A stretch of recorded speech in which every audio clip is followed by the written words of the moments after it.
नमस्कार जी। कैसे हो? सब बढ़िया।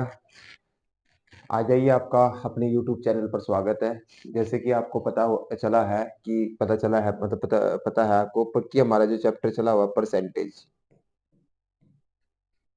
परसेंटेज की हमने अब तक के 5 टाइप कर लिए हैं। 5 टाइप हमारे फिनिश हो गए हैं।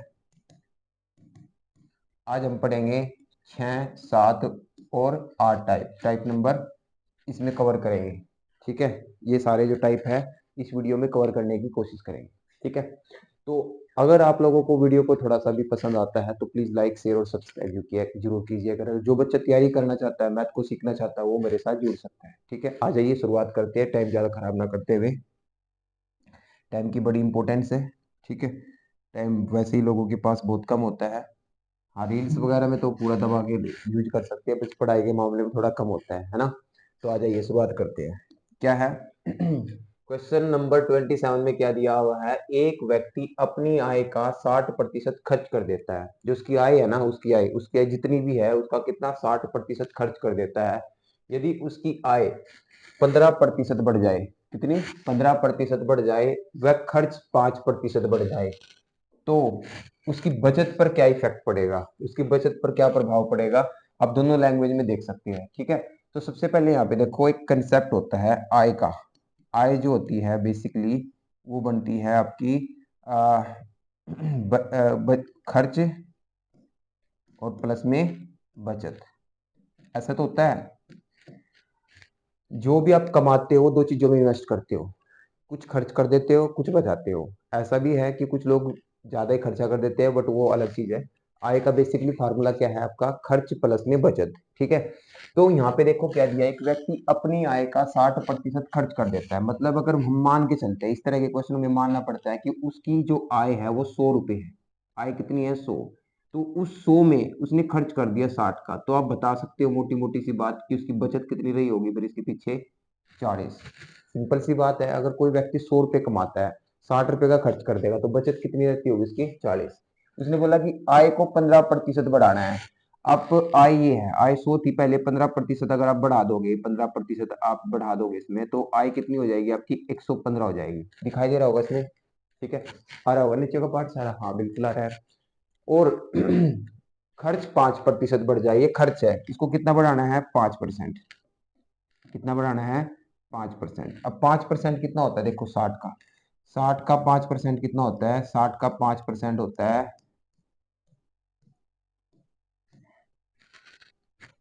ठीक है जी, 3। 60 का 5% कितना होता है आपका? 3 होता है। 60 का 5% कितना होगा? 3। तो 3 बढ़ जाएगा तो कितनी हो जाएगी? 63। तो मोटी मोटी बात यह है कि अब आय जो आपकी 15 रुपये, 115 रुपये है, और उसमें खर्च जो है 63 रुपये है, तो बचत कितनी होगी आपकी? बचत होगी जी 42 रुपये की। बचत कितने की हो जाएगी? 42 की हो जाएगी। गलत, 42 नहीं। ठीक है, सिंपल सी बात है, बचत कितनी हो जाएगी आपकी? बचत हो जाएगी 52 रुपये की। बचत कितने की हो जाएगी आपकी? 52 रुपये की बचत हो जाएगी। समझ में आई बात? सिंपल सी बात है, 115 में से 63 जाएगा तो कितना बचेगा आपका? 52 आ जाएगा। बचत कितनी होगी? 52। अब वही चीज पूछ रहा है कि उसकी बचत पर क्या प्रभाव पड़ेगा? बचत पर जो पहले बचत 40 थी ना, अब वो 52 हो चुकी है। कितनी हो चुकी है? 52। तो कितनी बढ़ गई बचत? बचत कितनी की इंक्रीमेंट हो गया? 12 का। किस पे हुआ है? हमेशा इनिशियल चीज पे होता है। इनिशियल मतलब 40 पे, 40 पे 12 बढ़ी है। और प्रतिशत निकालने के लिए क्या कर देंगे? मल्टीप्लाई किससे? 100 से। तो कितना आ जाएगा आपकी बचत? 30% बचत में वृद्धि हो जाएगी। बचत में कितने प्रतिशत की वृद्धि आ जाएगी? 30% की वृद्धि आ जाएगी। कर सकते हो? ठीक है जी, ऐसे आप कर सकते हो, इसमें कोई दिक्कत वाली बात नहीं होगी। आई थिंक आपको ये बात समझ में आ गई होगी। ठीक है, एक और तरीके से हम इसको सोच सकते हैं, इसी क्वेश्चन को दूसरे तरीके से भी आप सोच सकते हो। ठीक है, बट ये मेथड आपको समझ में आ गया होगा। दूसरा क्या है, क्योंकि इसने डायरेक्ट बोला इसकी बचत पर क्या प्रभाव पड़ेगा, बचत में कितने की वृद्धि हुई ये पूछना चाहता है। वृद्धि हुई, कमी हुई, तो हम इसको इस तरीके से बना सकते हैं। देखो यहाँ तक तो यही करना है। सोचिए इसके बारे में, इसको हम ऐसे भी कर सकते हैं। इस बात समझ में आ गया तो हम ऐसे भी कर सकते हैं। कैसे? कि उसकी बचत बढ़ेगी। बढ़ने बढ़ने वाली चीज लिख लेते हैं, बढ़ने की और घटने वाली चीज यहाँ पे लिख लेते हैं। ठीक है, क्या कि बचत कितनी बढ़ गई है? तो देखिए, आय बढ़ गई है जो, वो कितनी बढ़ गई है? 15%। तो 100 का 15 कितना होगा? 15 ही होगा। ये 5, इसका 5% बढ़ जाता है, इसका मतलब 5% का बढ़ना कितना हो गया? 3। तो ये तो बड़ी थी 15 और ये बड़ी है 3, तो इसका मतलब बचत कितनी बड़ी होगी, बचत बड़ी होगी 12। तो यही तो चीज पूछ रहा है कि 12 जो है, ये 12 ये 40 का कितना है, बस ऐसे भी निकाल सकते हो आप। 12 जो है 40 का कितना है, 30%। ये भी आप निकाल सकते हो, इस तरीके से भी आप क्वेश्चन को सोल्व किया जा सकता है, कर लोगे। दोनों तरीके समझ में आ गए हैं। नेक्स्ट क्वेश्चन भी ऐसा ही है, उसको देखते हैं करके क्या दिया है। आ जाइए क्वेश्चन में, क्वेश्चन में क्या दिया है, क्वेश्चन को ध्यान से पढ़िए। देखिए क्या दिया है, एक व्यक्ति अपनी आय का 70% भाग खर्च कर देता है ना। यदि उसकी आय 24% और खर्च 15% बढ़ जाए तो बचत पर क्या प्रभाव पड़ेगा। सेम क्वेश्चन है, ठीक है, दोनों तरीके से करेंगे क्वेश्चन को, फटाफट से दोनों तरीके से बनाएंगे। ठीक है, क्या दिया है क्वेश्चन में, ध्यान से देखो क्या दिया है। एक व्यक्ति अपनी आय का, अगर मैं आय को कितना मान लूं, ध्यान से देखिए, आय को कितना मान लूं मैं 100, आय को कितना मान लूं भाई 100। हम कमाते तो 100 ही है, खर्च कितना कर देते हैं, खर्च करेंगे आप 70, खर्च कितने का हो जाएगा आपका 70 का। तो आपकी जो बचत होगी, बचत क्या बता सकते हैं, हाँ जी बच्चा भी बता सकता है, 100 में 70 गया कितना 30 का, ठीक है। तो उसकी आय जो है 24% बढ़ जाती है, आय 24% बढ़ेगी तो आय कितनी होगी 124 हो जाएगी। और खर्च 15%, अब देखो यहाँ पे थोड़ा ध्यान देना है, 15%, 70 का 15% निकाल लेंगे तो क्या करेंगे 15/100, 15 सत्ते 105 और बटे में 10, यानी कि 100 ये आ जाएगा, और ये कितना हो जाएगा 80.5। ठीक है, यहाँ तक बात समझ में आ गई। 70 का 15% ऐसे निकाल सकते हो। ठीक है, अब जो बच्चे थोड़े तेज है, तेज बुद्धि के है, उसको निकालना है। अगर आपको इस तरीके से ये पसंद नहीं आता ये तरीका, ये 70 का ये लिखना, इतना टाइम खराब करना, तो आप इसको दूसरे तरीके से भी सोच सकते हो। 70 का 15 निकालना है, 70 का 15 आप कैसे निकाल सकते हो, देखो 70 का 10 तो निकल ही जाएगा, स्प्लिट कर लो। 70 का 15 कैसे निकलेगा, 70 का 10 निकाल लो, 70 का 10 कितना हो जाएगा 7, 7 को रखो साइड में, और रह गया कितना 70 का 5 निकाल लो, 70 का 5 कितना होगा 3.5, तो 7 वो और 3.5 ही है, कितना हो गया 10.5, आप डायरेक्ट भी कर सकते हो। तो कितना आ गया, बचत कितनी बढ़ेगी, अब इसमें से जब इसको माइनस करोगे तो बचत कितनी बढ़ेगी।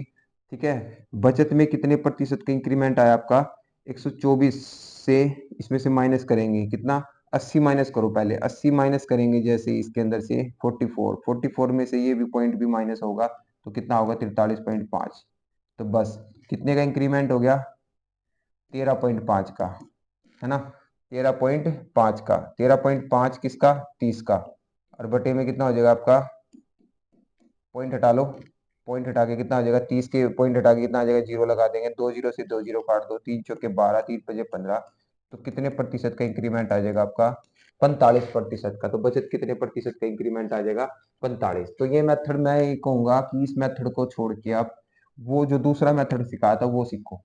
आय कितनी है 100 मान लिया हमने, खर्च कितना है 70, और बचत कितनी है 30, है ना। आय बढ़ कितनी जाती है आपकी 24, तो कितना हो जाएगा 24, बढ़ेगी कितनी, बढ़ी वही चीज पूछ रहे हैं ना, बचत पर क्या इफेक्ट पड़ेगा। ठीक है, तो वो पूछेगा, एक और चीज पूछ सकता है इसमें वो। ठीक है, बचत कितने प्रतिशत है, बचत बढ़ी हुई बचत, अब बचत प्रतिशत बताओ, अब बचत प्रतिशत बताओ, ये पूछ लिया। तो फिर दो तरीके से फिर जो होगा वो आंसर चेंज हो जाएगा आपका। यहाँ पे देखो दो तरीके से पूछ सकता है, बचत पर क्या प्रभाव पड़ेगा, फिर तो ये तरीका करना है, पूछ लेगा कि अब बचत कितने प्रतिशत है, तो फिर आंसर ये नहीं बनेगा, आंसर चेंज हो जाएगा। थोड़ा सोच के देखो क्या होगा, पहले इसको कर लेते हैं। ये 24, अभी 70 का कितना है, 70 का 70 का कितना निकालना है 15%, 70 का 15% अभी बताया मैंने, 70 का देखो 15%, देखो मैं क्या कह रहा हूँ, 70 का 15% निकालना है, तो आप 15% को ना ऐसे तोड़ लो, क्या 10 प्लस 5, है ना। अब बोलोगे इसका क्या फायदा है, बिल्कुल है भाई फायदा, देखो फटाफट से निकल जाएगा। 70 का 10% सब बता देंगे कितना होगा 7, 70 का 10% कितना होगा 7, तो 70 का 10% 7 है, 7 5% क्या है, जो 10 का आधा कर दिया 5, तो कितना हो जाएगा 7 को भी आधा कर दो, कितना हो जाएगा 3.5, तो टोटल कितना हो गया 7 तो इससे आया और 3.5 इससे आया, तो कितना हो गया टोटल 10.5। ठीक है, तो इस तरीके से थोड़े सा माइंड को एक्सप्लोर करना है, सोचना है इसके बारे में, ऐसे भी कर सकते हैं। तो डायरेक्ट आप निकाल सकते हो 70 का 15% कितना आएगा, 70 का 15% आ जाएगा जी आपका, 70 का 15% कितना आ जाएगा आपका 10.5। तो आप बताइए, आय तो 24 बढ़ी थी, खर्च 10.5 बढ़ा है, तो बचत भी तो बढ़ेगी, तभी तो 24 हो गए। अरे भाई ये अगर ये 24 बढ़ गया और खर्च इतना बढ़ गया, तो सीधी सी बात है, तो बचत बड़ी होगी। बचत कितनी बड़ी होगी, जब इसको इसमें से माइनस करोगे तो कितने इंक्रीमेंट होगा, 13.5 का। अरे इसमें से इसको माइनस करो, ये कुछ बच्चे गलती कर देंगे, 24 को 10 माइनस कर देंगे, बोलेंगे 14 और 5 पॉइंट, ये 14.5 लिख देंगे। नहीं जी नहीं, गलती कर रहे हो आप, 24 में 10.5 करोगे तो 13.5 आएगा। तो यही पूछा कि ये 13.5 इसका कितना है, ठीक है।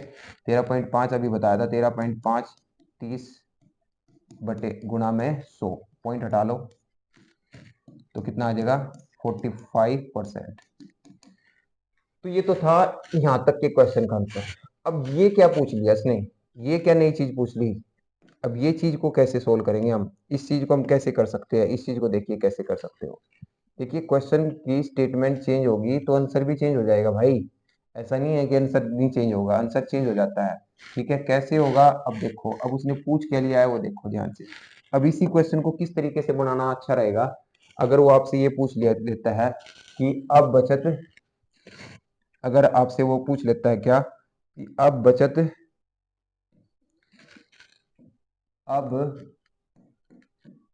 बचत प्रतिशत कितना है, अगर आपसे ये पूछ लिया जाए तो अब इसका आंसर आप कैसे दोगे, उस बात को जरा ध्यान से देखते हैं।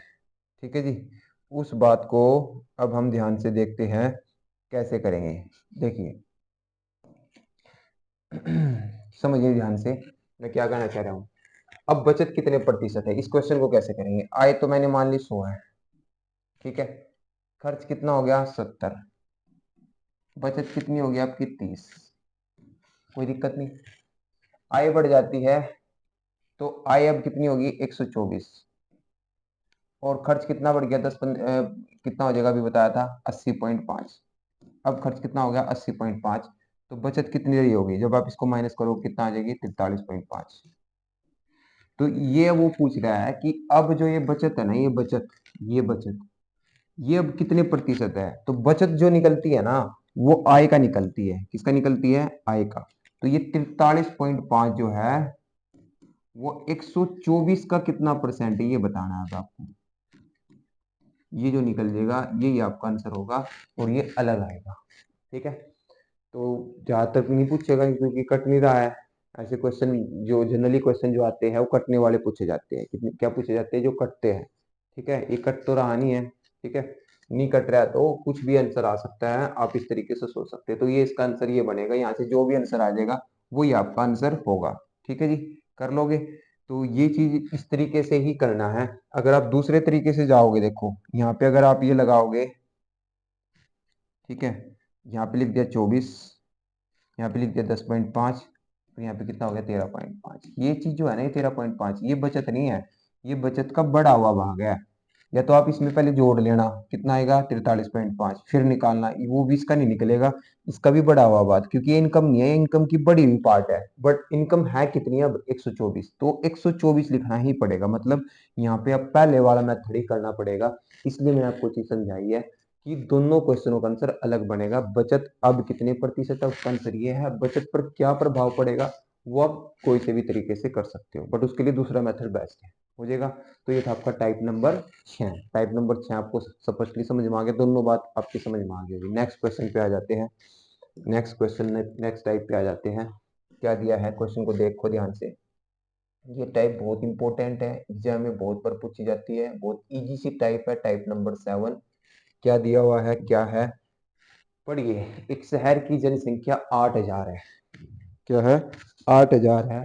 पहले साल 10%, दूसरे वर्ष 20% बढ़ जाती है, तो 2 साल बाद जनसंख्या क्या होगी। ठीक है जी, एक गांव, एक शहर की जनसंख्या फिलहाल कितनी है 8,000 है, कितनी है भाई 8,000। ठीक है, कितनी है 8,000 है।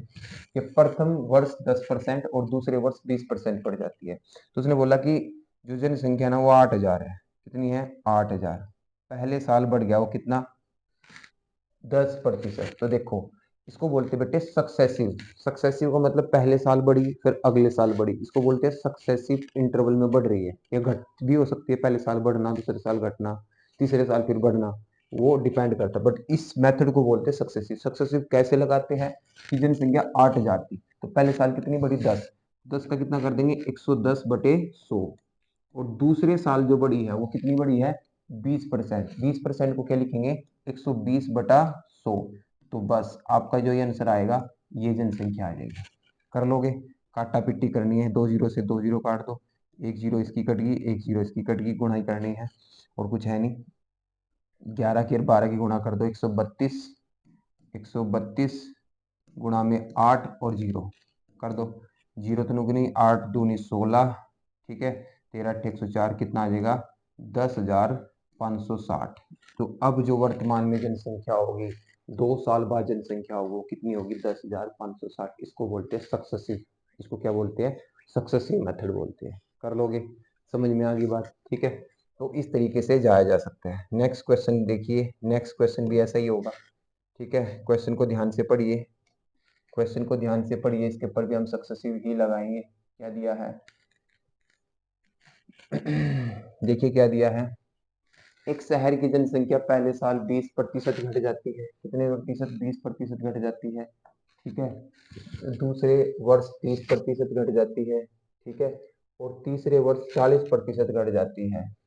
यदि 3 साल बाद जनसंख्या कितनी हो तो 3 साल पहले कितनी थी। मतलब कहना क्या चाहता है कि 3 साल पहले कोई जनसंख्या रही होगी और उस जनसंख्या के ऊपर सक्सेसिव लगाना है। क्या कि पहले पता नहीं आना, क्योंकि देखो ध्यान से देखो इसने क्या बोला है, मैं समझाता हूँ थोड़ा सा, ध्यान से समझोगे तब है। कि एक शहर है, उसकी जनसंख्या पहले साल घट गई कितनी 20%, दूसरे साल फिर घट गई कितनी 40%, दूसरे साल कितनी 30%, और तीसरे साल फिर घट गई कितनी 40%। तो कह रहे कि तीसरे साल जो है ना जनसंख्या वो घट के कितनी आ गई अब 67,200। वो कह रहे कि 3 साल पहले कितनी थी 1 2 3, ये पूछ रहे कि अब ये जो थी ना जहां से ये जनसंख्या कितनी थी, है ना। तो मतलब ऐसे जाना है, ठीक है। तो ये जनसंख्या हमें पता नहीं कितनी मान लिया हमने, इसको x मान लिया, कितना मान लिया x की जनसंख्या शहर की कितनी थी x थी, तो 20% घटानी है। तो x का 20% यानी कि 100 में 20 गया, कितना होगा 80/100। ध्यान से देखो, अगर आप दिमाग में कैलकुलेशन कर सकते हो इसको 4/5 भी लिख सकते हो। 80 बट देखो 80/100 का मतलब क्या होगा, 80/100 का मतलब होगा 4/5। तो छोटा करा अगर क्वेश्चन को, है ना। ये 20 घटाओगे तो कितना हो गया, अरे 80/100 का मतलब क्या है 4/5, ये घटेंगे 100 में से 30 गया 70, 70/100, 70/100 का मतलब कितना होगा 7/10, ठीक है। ये कितना है 40, 100 में से 40 गया कितना होगा 60, 60/100 यानी कि 3/5, और जनसंख्या कितनी होगी आपकी 67,200, है ना। बस ये एक्स निकालना है, निकल जाएगा। अब तो आसान है, ठीक है। देखिए कैसे निकालोगे, कटता तो है नहीं, ऐसे कट नहीं रहा, ठीक है। तो इसको काट देते हैं, ये कितना होगा 3 से काट दो, 3 दूनी 6, 3 दूनी 6 और 3 चौके 12, फिर इससे काट दो 7 से, 7 या 21, 7 दूनी 14, फिर काट दो 4 से, कितना हो गया 800, है ना। ऊपर कितना बचा है, ये सारा कट कटा के जो बचा आपके पास उधर से, ये कितना बच गया आपके पास 800 बच गया, कितना बचा है 800, ये कितना बच गया आपके पास 800 बच गया है, ठीक है। ये जो बटे में 50, 5 और 5 25, और ये कितना 25 की, यदि इधर चला जाएगा कितना हो जाएगा आपके पास ये, है ना। ये कितना आ जाएगा आपके पास, इसको हटा दो, ठीक है। ये कितना आ गया आपके पास, ये आया जी आपके पास 25, है ना, 25 250, कितना आ गया आपके पास 250। इसकी मल्टीप्लाई कर दो, 1 और 2 जीरो, ये 3 जीरो तो ऐसे ही हो जाएगी, ठीक है, 3 जीरो ऐसे ही हो जाएगी आपके पास, ठीक है। 25 अट्ठे कितना हो जाएगा 200, 200। तो जनसंख्या जो थी वो कितनी थी 3 साल पहले 2 लाख जनसंख्या थी, पॉपुलेशन कितनी थी वो 3 लाख, 2 लाख पॉपुलेशन थी, कितनी पॉपुलेशन थी 2 लाख। तो कर सकते हो। तो इस तरीके से हम इसको बोलते हैं सक्सेसिव लगाना, इसको क्या बोलते हैं भाई सक्सेसिव लगाना बोलते हैं, तो आप इसको यहाँ पे सोल्व कर सकते हो, कर लोगे। नेक्स्ट पे आ जाते हैं, नेक्स्ट टाइप पढ़ते हैं। टाइप नंबर 8 में क्या दिया है, टाइप नंबर 8 में क्या दिया है, इसको देखिए ध्यान से।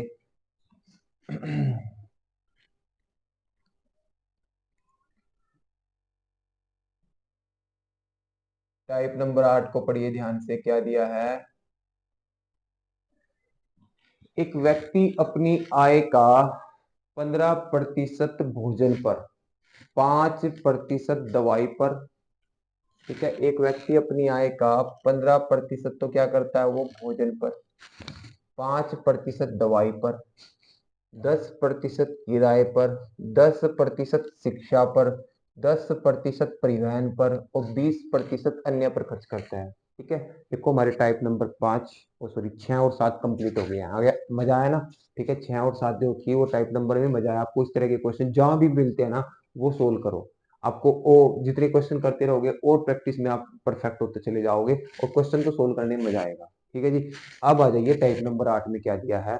मैं क्या कहना चाहता हूँ, इस तरह के क्वेश्चन को हम कैसे करेंगे, ठीक है। देखिए क्या दिया, एक व्यक्ति की जो आय है, अभी मैंने बताई थी आय कितनी मान के चलते हैं हम 100, वो क्या करता है अपनी आय का 15% तो भोजन पर खर्च कर देता है। यहाँ मैं लिखता हूँ भोजन पर, समझने के लिए ऐसा कर रहे हैं, नहीं करने की जरूरत भी नहीं है, मतलब क्वेश्चन को देखते उड़ा देंगे।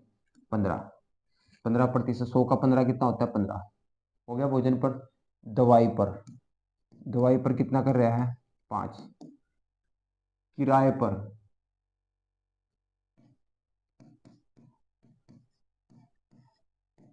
ठीक है। देखो कुछ नहीं है, सिंपल सी बात है ये, देखो 15 और 5 20, 20 और 10 30, 20 और 10 30, 30 और 10 40, 40 और 10 40 और 10 50, 50 और 20 70, 70 खर्च कर देता है। 70 क्या कर दिया इसने खर्च, मतलब क्या है कि उसकी अगर इनकम 100 है तो उसने 70 खर्च कर दिया, अभी तो बताया था। तो बचत कितनी होगी उसकी 30। और क्या दिया है क्वेश्चन में, यदि उसकी बचत 2700 है, इस 30 की वैल्यू दे रखी है कितनी 2700, तो बोल क्या रहा है तो किराए पर कितना खर्च किया, तो इस 30 की वैल्यू 70 है, जीरो से जीरो काट दो तो कितनी आ गई, एक की वैल्यू 90 है। एक यूनिट की वैल्यू निकाल ली हमने, कितनी आई 90। एक यूनिट की वैल्यू क्या है 90। बट पूछ के लिए किराए पर कितना खर्च करता है, किराए पर। तो आप बताइए किराए पर कितना कर रहा है, किराए पर कर रहा है 10, तो 10 की वैल्यू पूछ रहा है आपसे। जब एक यूनिट की वैल्यू, एक यूनिट जो है वो 90 रुपए के बराबर है, किसके बराबर है 90 रुपए की, तो किसकी बतानी है किराया, किराया क्या है 10 यूनिट, तो उसकी वैल्यू कितनी आ जाएगी 900 रुपये। तो यही पूछ रहा है कि किराए पर कितना खर्च होगा। तो देखिए कितना आसान सा क्वेश्चन पूछा गया था। जब क्वेश्चन बहुत ही सिंपल सा पूछ रखा हो तो आपको बस क्वेश्चन में ऐसे ही जोड़ना है। और बचत दे रखी है तो बचत के साथ कंपेयर कर दो, खर्च दे रखे है तो खर्च के साथ कंपेयर कर दो। समझ में आई बात। बचत दे रखी तो हमने तो इसकी बचत निकाल ली, बचत कितनी आ गई इसकी, ये आ गई, कर लोगे। नेक्स्ट पे आ जाते हैं, क्वेश्चन नंबर 6 में क्या दिया है। क्वेश्चन नंबर 6 में क्या दिया है, देखिए क्वेश्चन नंबर 6 को पढ़ते हैं ध्यान से। क्या है, ऐसा ही क्वेश्चन है। एक व्यक्ति अपनी आय का 20% भोजन पर, शेष का 50% क्या है किराए पर, शेष का 30% क्या दे रखा है किराए पर खर्च कर देता है ना, किराए पर। और शेष का 30% अन्य पर खर्च कर देता है।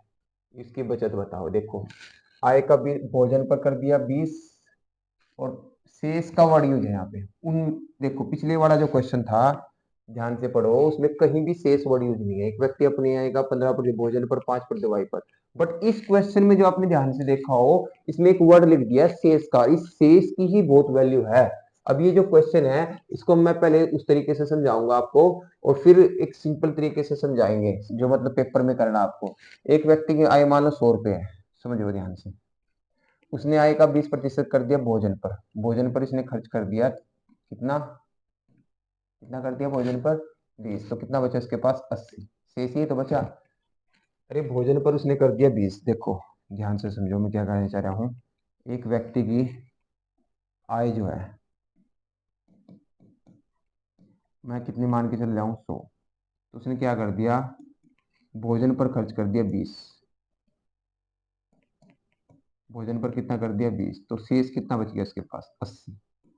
इस शेष का खर्च करना है, इस शेष का 50% किराए पर, शेष कितना है 80 का, 80 का 50% किराए पर कर रहा है, किस पर कर रहा है, किराए पर। तो आप बताइए 80 का 50% कितना होता है, 40। 40 खर्च कर दिया, 40 कर दिया उसने खर्च, तो कितना बच गया उसका, क्योंकि आगे भी जो वर्ड दिया ना शेष का ही दिया है, तो शेष कितना बच गया 40। 40 का 30% जो है अन्य पर खर्च करता है, इस 40 का भी 30% उसने कर दिया अन्य पर खर्च, है ना। अन्य पर खर्च कर दिया, 40 का 30 कितना होता है 12। 12 जब वो खर्च करेगा तो उसके पास कितना बचेगा 28। अरे कितना बचा अब शेष राशि 28, तो ये इसने बोला है। तो उसकी बचत ये 28 जो है ये तो बचत है, समझ में आ रही है। भोजन पर 20 कर दिया, 50 करके इस पर कितना बच गया 40, इस पर कर दिया किराए पर, इस पर अन्य पर 12 कर दिया, तो उसके पास जो बचा, ठीक है 20 और 40 60, 60 और 12 72, खर्च करने के बाद उसके पास कितना बचेगा 28 ही तो बचा होगा। और इस 28 की वैल्यू दे रखी है आपको कितनी है 6300, है ना। इस 28 की वैल्यू कितनी दे रखी है 63, तो उसकी आय बतानी, आय कितनी है 100। 28 की वैल्यू कितनी है, 28 की वैल्यू कितनी है 6300 है। एक यूनिट की वैल्यू कितनी होगी 6300 बटे में 28, और आय बतानी है कितना है 100 की। 7 चौका 28, 7 तीन 63, और ये कितना आ गया 25, 25 निमा 225, तो 22,500 रुपये। तो उसकी जो आय होगी वो कितनी होगी 22,500 होगी। तो ये तरीका था, वैसे ऐसे नहीं करना पेपर में, ठीक है। जब कभी भी ये शेष वर्ड यूज हो ना, जब कभी भी ये शेष वर्ड यूज होगा तो उसको आप सक्सेसिव लगाना है, इसके ऊपर क्या लगाना है सक्सेसिव। देखिए कैसे, अगर मान लो इसकी इनकम कितनी है 100 है, 20 उसने कर दिया खर्च, तो कितना बच गया, है ना। क्योंकि वर्ड शेष का है, फिर शेष का है, जहां पे भी शेष का है उसके लिए सक्सेसिव ही लगेगा। 20 कर दिया खर्च, तो कितना बच गया 80/100, कितना बच गया 80/100। 80/100 का मतलब कितना होता है 4/5, तो आप यहाँ पे डायरेक्ट लिख सकते हो कितना 4/5, 4/5। क्लियर नहीं, यहाँ तक। शेष का 50%, यानी कि 100 माइनस 50 कितना होगा 50/100, और 50/100 का मतलब कितना होता है 1/2, है ना। और शेष का 30%, यानी कि 100 में से 30 गया कितना होगा 70/100, 70/100 का मतलब कितना होगा 7/10। तो करने के बाद, है ना, उसके पास ये जो है बचत, अब बचा कितना उसके पास 6300 रुपये। अरे इनकम जो थी 100, अब वो कितनी कन्वर्ट हो गई है, इसमें कन्वर्ट हो गई है, ठीक है। जितना कट सकता है काट लो, 5 दूनी 10, 10 से 10 कट जाएगा, ठीक है। तो आपकी वैल्यू निकल के आ जाएगी यहाँ से, ठीक है। इसकी वैल्यू निकाल लेते हैं, हमें निकालना क्या है 100 की वैल्यू निकालनी है। किसकी वैल्यू निकालनी है 100। 100 मत मान लो इसको, यहाँ ना आप x मान लो, क्या मान लो x, क्योंकि ये कट जाएगा फिर यहाँ पे सारा, ठीक है ना। ये जो वैल्यू निकल के आएगी वो 28 की वैल्यू निकल के आएगी। 28 जो बचा था ना वहाँ पे देखो वो 28 ही तो आया था, तो 100 मत मान लो। 100 से अच्छा क्या है आप इसमें यहाँ पे देखिए x मान लो, x मान लो यहाँ पे, ठीक है। तो अपना आप निकल जाएगा, ये देखो ये कितना आया, 7 से काट लो, 7 नीम 6300, ठीक है। 2 दूनी 4, और ये कितना आया 5, पंजो पंजो 25, 25 उस तरफ जाओगे तो कितना होगा 225, और 2 जीरो ऐसे चिपका दो, तो एक्स की वैल्यू निकल के आ गई कितनी 22,500 रुपये। तो इस तरीके से आप कर सकते हो, कर लोगे, समझ में आई। एक और ऐसा ही क्वेश्चन दिया है, लास्ट क्वेश्चन है इस वीडियो का, देखो कितना बड़ा क्वेश्चन लिखा है ना। क्वेश्चन में कंपोजिट फॉर्म है, इस टाइप के क्वेश्चन जो है मिक्स क्वेश्चन है, मतलब जो पहला क्वेश्चन कराया था देखो, पहला क्वेश्चन में कहा था कोई भी शेष वर्ड यूज नहीं था, ठीक है जी। दूसरे क्वेश्चन में क्या शेष वर्ड यूज है बस, है ना। और तीसरे क्वेश्चन में क्या है, ऐसी जगह भी है जहां पे शेष वर्ड यूज नहीं है, और ऐसा भी है जहां पे शेष वर्ड यूज है। तो पहले क्वेश्चन को पढ़ लेते हैं, क्या दिया है। श्री मोरे अपनी मासिक आय का 20% खाद्य सामग्री और 15% बच्चों की शिक्षा पर खर्च करता है। जो मोरे है ना, अपनी मासिक आय का 20% क्या करता है, 20% करता है खाद्य सामग्री पर, ठीक है।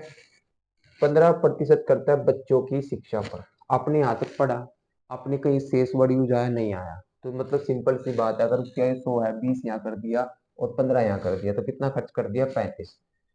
और मनोरंजन और परिवहन को मिलाकर उसने शेष का 40% किया। अब ये यहाँ पे दे दिया शेष का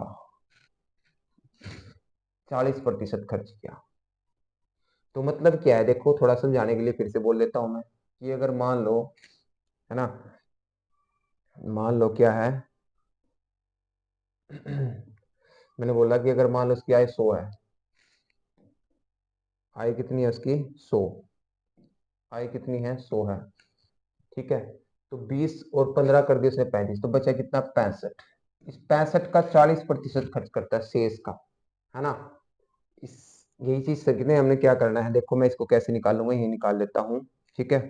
थोड़ा सा ध्यान देना है, क्वेश्चन बहुत ही आसान है, बस कंपोजिट फॉर्म में दे रखा है। हम आई कितना मान के चलते हैं इस तरह के क्वेश्चन में, एक्स, एक्स आई है 100, 20 और 15 कितना हो गया 35 खर्च कर दिया, तो कितना बचा 100 में से 35 गया, 100 में से 35 गया कितना होगा 65/100, 65/100 लिखना है यहाँ पे, कोई बात नहीं, 65/100 लिख दिया जी, गुणा में, ठीक है, क्योंकि शेष वर्ड यूज है यहाँ पे, क्या वर्ड यूज है शेष का। 40% कर दिया खर्च मनोरंजन पर किया, ठीक है, शेष का 40% खर्च किया और 30% चिकित्सा है। जो शेष बच गया ना उसका 40 तो मनोरंजन और उस पर, और 30% क्या कर दिया चिकित्सा पर, मतलब टोटल कितना हो गया यहाँ पे 70। इन दोनों के बीच में भी कहीं शेष वर्ड यूज नहीं है। मनोरंजन पर कितना हो गया 40, है ना, और चिकित्सा, मनोरंजन और परिवहन पर 40 हो गया, चिकित्सा पे कितना हो गया 30, तो 40 और 30 कितना हो गया 70, 70 यहाँ पे हो गया, 70 यहाँ पे कितना हो जाएगा 70 में से 30 गया कितना हो जाएगा आपका 70 में 100 में से 30 70 गया कितना हो गया 30/100, है ना। इसके बाद उसके पास क्या बच गया 8775 के बचा। इसको सोल्व करने में आपका आंसर आ जाएगा। अरे देखो समझो बात को भाई, इन दोनों परसेंटेज के बीच में शेष वर्ड यूज नहीं है, तो दोनों को जोड़ दो कितना हो गया 35। ये कुछ नहीं है ना, ये कुछ नहीं है, ये और ये दोनों को कन्वर्ट करके क्या कर दिया मैंने 35% बना दिया, ठीक है जी। बट यहाँ पे दे दिया शेष वर्ड 40 और 30 के बीच में भी कई सेट शेष वर्ड यूज नहीं है, तो इसलिए इन दोनों की जगह क्या लिख दिया मैंने 70। अरे सिंपल सी बात है कि नहीं है, हाँ। उसके बाद कुछ नहीं है, कोई परसेंटेज नहीं है, बस बचत दे दी, कितने रुपए बच गई ये आ रहा है ना। बस क्या आपके पास केवल 2%, एक 35 है एक 70 है, तो 100 में से 35 गया कितना होगा 65/100, 100 में से 70 गया कितना होगा 30/100। सोल्व कर लो, आपका एक्स आ जाएगा, ये उसने पूछा है, क्वेश्चन सोल्व, ठीक है जी। ये 0 से मैं 0 को काट देता हूँ, 5 से काट देता हूँ, 13×5 = 65 और ये कितना आ गया 20, ठीक है। 13 से काट लेते हैं, देखो 13 से, 13×6 = 78, है ना, 78 गया, इसमें से कितना बचा 9, 13×7 = 91, कितना बच गया 6, 13×5 = 65, 3 से काट लेते हैं, 3×2 = 6, 3×2 = 6 और 3×5 = 15। यहाँ पे क्या बचा 1 0 2 0 और ये इधर चल जाओगा, तो इसका जब करेंगे तो कितना होगा 450 और 2 0 ये, तो कितना आ गया आपके पास 45,000 रुपये, आपका आंसर आ जाएगा। इस तरीके से आप क्वेश्चन को कर सकते हैं। तो क्या बताइए कि आपको ये समझ में नहीं आया? बिल्कुल आसानी से समझ में आ गया होगा। अगर आपको थोड़ी सी फिर भी कोई दिक्कत आ रही है कि कैलकुलेशन में यहाँ करने में मजा नहीं आ रहा है, तो कोई नहीं, मैं इसको थोड़ा सा छोटा कर देता हूँ और छोटा करके आपको कराने, देखो भाई करना तो पड़ेगा, ऐसा तो नहीं होगा कि हम कर नहीं सकते ठीक है। क्या बोल रहा हूँ मैं, ध्यान से समझो, मैं क्या कर रहा हूँ। श्री मोरे अपनी मासिक आय का 20, है ना, और 15 कितना हो गया 20 और 15 35, तो 100 एक्स मान के चलता हूँ मैं इसकी आय को, अगर मैं एक्स मान के चलता हूँ एक्स, तो 35 उसने खर्च कर दिया, तो कितना होगा 65/100, क्लियर, ठीक है। मनोरंजन और चिकित्सा 70, 70/100 यानी कि कितना आ जाएगा 70, 100 में से 70 गया 30/100 और बराबर कितने हो गया 8,775, 8,775 को काटोगे, ठीक है, काटने ही तो होगा, काटने में तो क्या दिक्कत होगी, काटने में दिक्कत थोड़ा होगी कुछ, काट लो, 5 से काट लिया कितना आ गया 13×5 = 65, ये कितना आ गया 20, है ना। 13 से काटोगे 13×6 = 78, 13×6 = 78, 9 13 = 91, 13×5 = 65, 3 से फिर काटो 3×2 = 6, 3×2 = 6, ये आ गया, गुणा कर दो 1 0 1 0 1, कितना आ गया, हाँ 2 0 तो आएंगे पीछे, और जब 2 की गुणा करेंगे इसके साथ कितना आ जाएगा 450, तो ये कितना आ जाएगा 45,000 रुपये से क्या है मासिक आय है। तो ये क्वेश्चन आप कर सकते हो, बताइए समझ में आया? ये देखो, ये टाइप से ही करो क्वेश्चनों को, परसेंटेज का जो चैप्टर है वो टाइप से करोगे तो आपको जल्दी से सारा का सारा कवर हो जाएगा, कोई दिक्कत नहीं है। आप ध्यान देते रहे, पढ़ते रहे, मेरे साथ जुड़ते रहे, मैं गारंटी लेता हूँ आपको इस चैप्टर के सारे क्वेश्चन कराऊंगा मैं आपको। ठीक है जी, मिलते हैं हम अपनी नेक्स्ट वीडियो में। नेक्स्ट में हम, अब इसमें कितना आ गया हमारा 6, इसमें कितना है 6, 7 और 8 टाइप नंबर हो गए, है ना। अगले में हम लेके आएंगे 9, 10, 11 और 12, यानी कि 4 टाइप कवर करेंगे, ये ध्यान रखना है। ठीक है, तो ये सारे के सारे टाइप आपके कवर हो जाएंगे। ठीक है, तो मिलते हैं हम अपनी नेक्स्ट वीडियो में। ठीक है, देखो थोड़ा सा ना एक शेड्यूल बनाइए अपना, अपना शेड्यूल सेट कीजिए कि हमें पढ़ना कैसे है। जैसे देखो, आपको पता है आपको बेसिकली पता है कोई भी गवर्नमेंट जो एग्जाम है, गवर्नमेंट जो एग्जाम होता है भाई, उसको निकालने के लिए क्या स्ट्रेटजी आप अपनाओगे, क्या तरीका अपनाना चाहिए। देखो, उसमें 4 सब्जेक्ट्स पे सबसे ज्यादा जोर होता है। जो आपके सब्जेक्ट्स हैं वो कौन कौन सी हैं, देखो सबसे पहले मैथ्स, इंग्लिश, रीजनिंग और जीएस। ठीक है, बट कुछ एग्जाम में ये नहीं आता, जैसे कि रेलवेज में नहीं आता। ठीक है, आपका और लगा लो एसएससी जीडी हो गया। ठीक है, दिल्ली पुलिस हो गया। तो ये कई जगह पे ये नहीं पूछा जाता भाई, ये वाला जो है ना आपका टॉपिक, ये आपसे नहीं पूछा जाता। ठीक है, तो अगर ये यहाँ पे नहीं पूछा जाएगा तो फिर वो इन 3 सब्जेक्ट की प्रेफरेंस ज्यादा रह जाती है, मैथ की, रीजनिंग की, जीएस की। जो मैथ है और रीजनिंग है, इनका जो सिलेबस है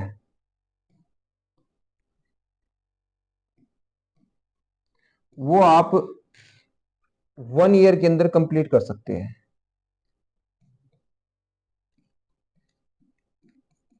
है ना। 1 साल के अंदर आपका कंप्लीट हो सकता है। रीजनिंग तो बहुत छोटा सा सब्जेक्ट है, 2 महीने, 2-3 महीने के अंदर खत्म हो सकता है। बट मैथ थोड़ा सा जो लेंथी है, तो उसमें टाइम लगता है भाई। एडवांस मैथ, अर्थमेटिक मैथ, है ना, तो उसमें थोड़ा टाइम लगेगा। तो लगभग इसलिए मैं कितना मान के चल रहा हूँ, 1 साल। 1 साल ये हो गया। बची आपकी जीएस। जीएस में क्या होगा आपका, जियोग्राफी। ठीक है, आपका जियोग्राफी के बाद हिस्ट्री, पॉलिटी और इकोनॉमिक्स, है ना, और साइंस। बेसिक तो ये चीज होती है, और भी बहुत हो रही है। कंप्यूटर हो गया आज के टाइम में, है ना। आपकी और क्या बोल सकते हैं, करंट अफेयर हो गई, तो वो भी हो सकते हैं। बट ये 5 चीज इसमें बहुत मेन होती है। इन 5 का बहुत बड़ा रोल होता है। ये 5 जो है, इन्वायरमेंट स्टडी होगी, बहुत सारे हैं सब्जेक्ट तो, बट ये 5 मेन रोल लीड करते हैं। मेन लीडिंग जनरल साइंस के अंदर ये सबसे ज्यादा आपकी, जनरल स्टडी के अंदर ये सबसे ज्यादा आपकी इफेक्ट करते हैं।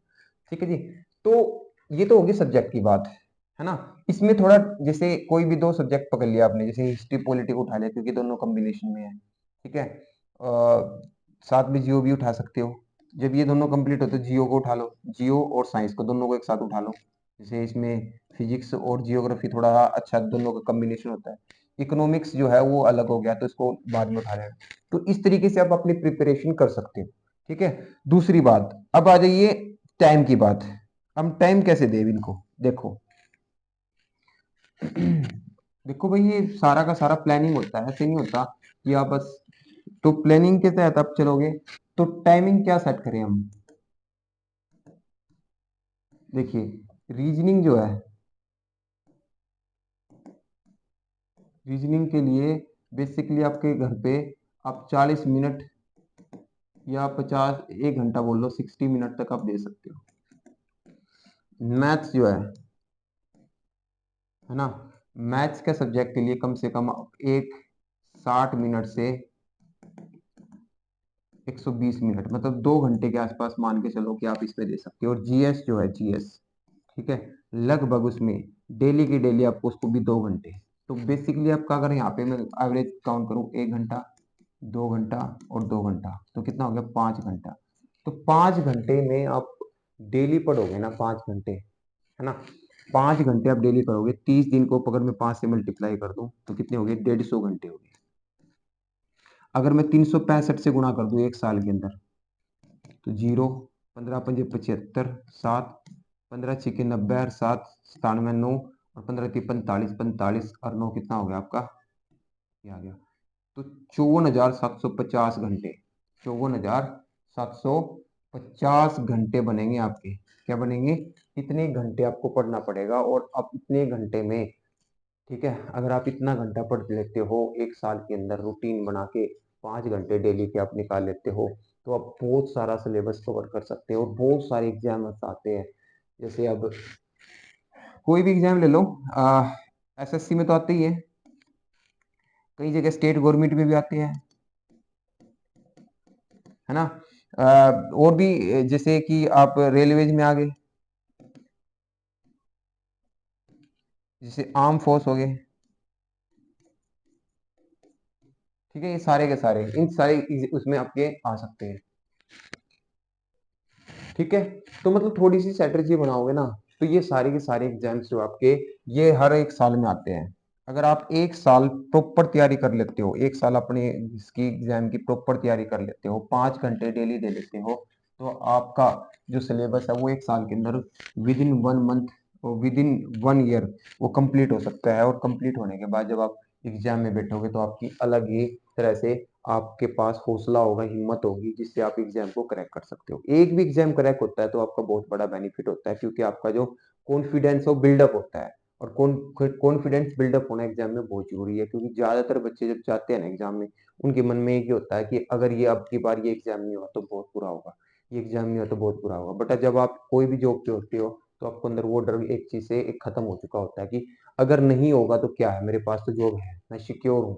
तो वो इसलिए वो ज्यादा उससे अच्छे उस हौसले के साथ वो एग्जाम निकाल सकते हैं। इसलिए मैं आपको बोलता हूँ कि डेली पढ़ो, 5 घंटे मैंने आपको बताया, 5 घंटे भी आप अगर अपने लिए निकाल लेते हो डेली के डेली, ठीक है, देखो 24 घंटे होते हैं, ठीक है, क्या है, 24 आवर्स होते हैं।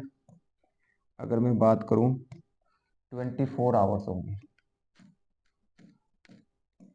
ठीक है, 24 आवर्स होंगे। 24 में से उसके लिए क्या आप 5 घंटे भी नहीं निकाल सकते अपनी लाइफ पे, ठीक है। अगर आप एक साल की बात बोल रहे हैं, मैंने एक साल अपने लिए 5 घंटे नहीं दे सकते, दे सकते हो, बट आप देना नहीं चाहते रूटीन में। एक दिन पढ़ लिया, दूसरे दिन ऐसे ही, तो आप टाइम वेस्ट ज्यादा करते हो, इधर उधर इधर उधर इधर उधर इन चीजों में ज्यादा ध्यान देते हो। आज उसकी वीडियो देख लिया, आज उसकी वीडियो देख लिया, आज ये कर लिया। तो वो टाइम निकाल के अगर आप 5 घंटे डेली रूटीन में पढ़ लो, तो आपका एक साल में चेक कर लेना आप कितना सिलेबस कवर कर चुके होगे। 5 घंटे बोला है मैंने, ज्यादा नहीं, है ना। आप मजे से सो सकते हो 24 घंटे के अंदर, 5 घंटे। जो बच्चा काम भी करना चाहता है वो काम भी कर सकता है, 8 घंटे की जॉब के बाद भी अपने लिए 5 घंटे दे सकता है, कोई बड़ी बात नहीं है, है ना। जैसे जो बच्चा 24 घंटे में से 8 घंटे, 16 घंटे बचे, 16 घंटे में से 6 घंटे उसके सोने के निकाल लो, 8 निकाल लो यार, 8 घंटे, तो 8 में से फिर भी बच गया 5 घंटे देकर, 3 घंटे वो अपनी मौज मस्ती कुछ भी करे, फिर भी उसके पास पांच, इतने घंटे मैंने निकाल दिए। 5 घंटे बोला मैंने आपको, 5 घंटे आप रूटीन में पढ़ोगे तो आपका सारा का सारा सिलेबस कवर हो जाएगा, ठीक है। तो मिलते हैं हम अपनी नेक्स्ट वीडियो में। रीजनिंग तो 2 महीने में कवर हो जाती है, 2 महीने के अंदर, 2-3 महीने में कवर हो जाएगी। रीजनिंग का भी वो 1 घंटा जो आप खत्म करके और सब्जेक्ट में जोड़ सकते हैं, समझ में आई बात। अब जीएस को और बढ़ा सकते हो, आधा घंटा, पौन घंटा, ठीक है। इंग्लिश में ध्यान दे सकते हो, जो रीजनिंग वाला पोर्शन है उसको इंग्लिश में ध्यान दे सकते हो, 1 घंटा आप इंग्लिश पढ़ सकते हो, ठीक है। तो ये आपकी जो है, ये चीजें आपको करनी ही पड़ेगी, कर लोगे, ठीक है। तो मिलते हैं हम अपनी नेक्स्ट वीडियो में, आज इतना ही ज्ञान बहुत है, नेक्स्ट वीडियो में और देंगे जो भी होगा। तो ठीक है, जय हिंद, जय भारत, ओके, बाय।